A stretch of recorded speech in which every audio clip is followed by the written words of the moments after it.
Now, do you want to see what it looks like before I put the top on? See this sphagnum moss, and we pack it in. And then we have a top.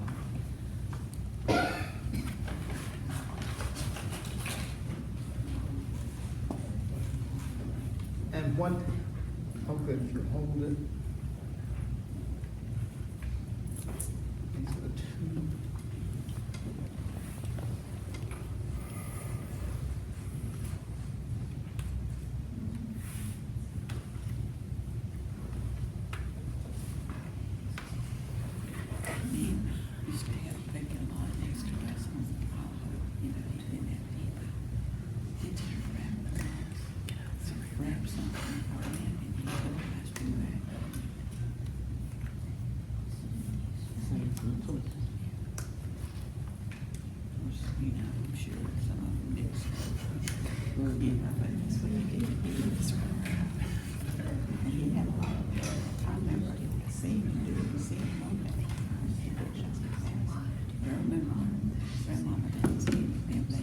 And the top on there keeps it from drying out so much.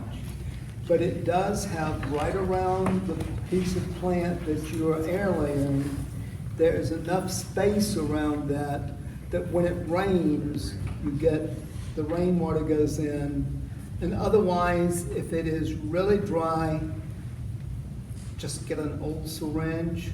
You can buy them at CVS or wherever. They don't like to sell you these, but if you tell them that you're using it for a plant and you're not doing something else, they will sell you syringes.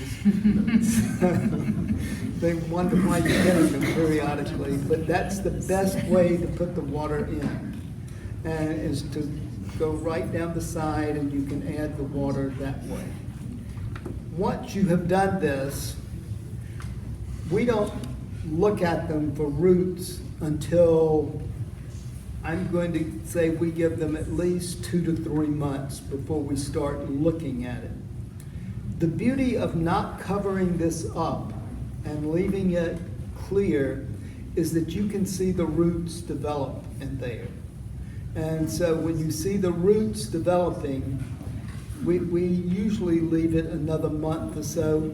So the total time to do an air layer and snip it from the mother plant is roughly 4 to 5 months. And then what we do after we do that is that we have a potting day, and we take the air layers, and they'll look somewhat like what Howard is going around when we say this is one we snipped off the tree. Before we plant them, we have a bunch of pots, and depending on the size of it, we will go with a 1 gallon up to a 2 gallon to a 3 gallon pot there. And we have a recommended potting mixture that Jean has said that we should use on these things. And we can tell you we get about 90% of our air layers, once we get them off, we can successfully grow that way. And they are enough to go into the potting soil. The big problem we have then is, where do you leave these? Ron and Belinda have a hospital in their backyard. I have a hospital in my backyard, a side yard, so that we divide up the plants, and we have about 150, 175 now that we have not planted at Bonaventure this year because of the hurricane and the fact that they had to replant trees there, and we don't know where they're going to put all the trees. They are giving us a map now, so we will be able to start back in, but we're going to have these plants that we should have planted this fall, other than the hurricane coming. So we will plant those next fall. So we're not air layering this year because we don't know where we put the other plants once we get them off. So unless you have a very special plant, you would like air layering.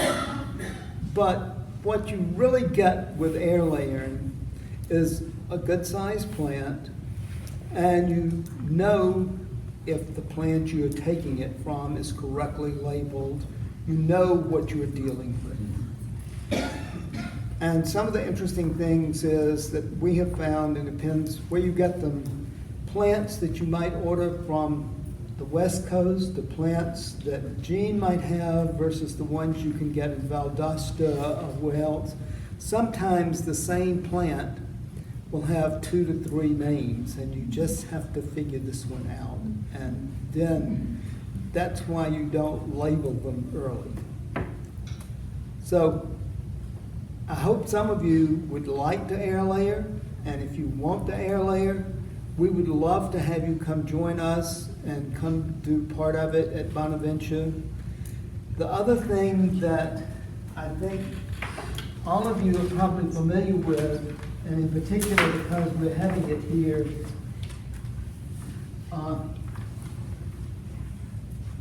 the garden here is on the Georgia Camellia Trail now, the Judge Solomon Garden. It's listed in the Georgia Camellia Trail, as is Bonaventure Cemetery. And so there's a list of these that will go out. And so I'm excited to think that the Judge Solomon Trail is going to be on here, because I can remember when we started working with that, and Gene had us, and Dennis Ronning and I said we were not going to dump any more soil, but we did. And so it's great to see that garden look the way it does now. So if you have questions, I'll try to answer any.